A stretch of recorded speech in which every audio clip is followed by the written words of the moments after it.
हरे कृष्णा। क्या आपने कभी सोचा है कि एक साधारण वानर बालक कैसे बन गया भगवान राम का सबसे शक्तिशाली भक्त? आखिर क्या है हनुमान जी के जन्म का रहस्य? क्या वो सिर्फ वायुपुत्र थे या खुद शिव का अंश?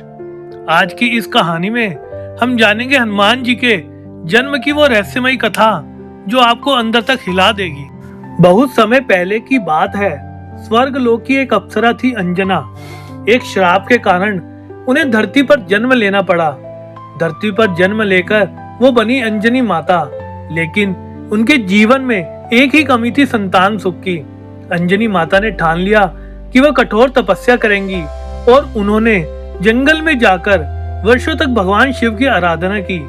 दिन बीतते गए, साल गुजरते गए और उनकी तपस्या इतनी प्रबल थी कि पूरा वातावरण दिव्य ऊर्जा से भर गया। और फिर आखिरकार भगवान शिव को उनकी भक्ति से प्रसन्न होना पड़ा। फिर एक दिन अचानक आकाश में तेज प्रकाश हुआ और भगवान शिव स्वयं प्रकट हुए। फिर अंजनी माता ने दोनों हाथ जोड़कर शिव को प्रणाम किया और बोली, हे महादेव, मुझे एक ऐसा पुत्र चाहिए जो महान शक्तिशाली और धर्म का रक्षक हो।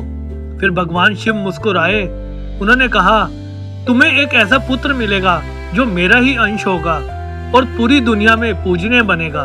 ये सुनकर अंजनी माता की आंखों में खुशी के आंसू आ गए। लेकिन इस चमत्कारी जन्म के पीछे एक ऐसा रहस्य छिपा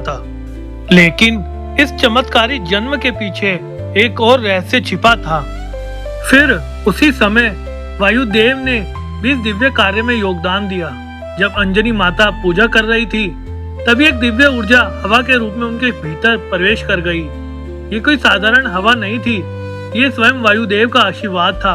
इसी कारण हनुमान जी को पवन पुत्र भी कहा जाता है। अब समय आ चुका था एक दिव्य अवतार के जन्म का। चैत्र मास की पूर्णिमा का दिन था। चारों ओर दिव्य प्रकाश फैल गया था। अचानक अंजनी माता के घर एक अद्भुत बालक का जन्म हुआ। उस बालक के शरीर से प्रकाश निकल रहा था। उसकी आंखों में असाधारण शक्ति झलक रही थी। ये कोई साधारण बालक नहीं था, ये थे भगवान हनुमान। देवताओं ने आकाश से पुष्प वर्षा की और पूरा वातावरण जय श्री राम के नारों से गूंज उठा।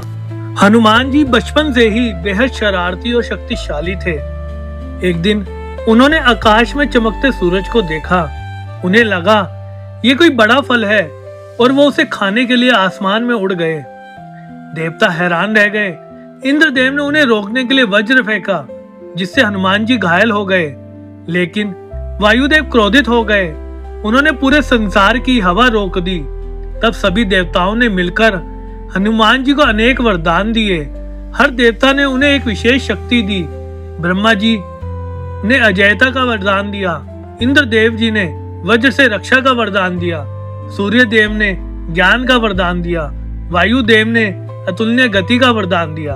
अब हनुमान जी बन चुके थे असीम शक्तियों के सवार। लेकिन हनुमान जी की सबसे बड़ी पहचान उनकी शक्ति नहीं, बल्कि उनकी भक्ति थी।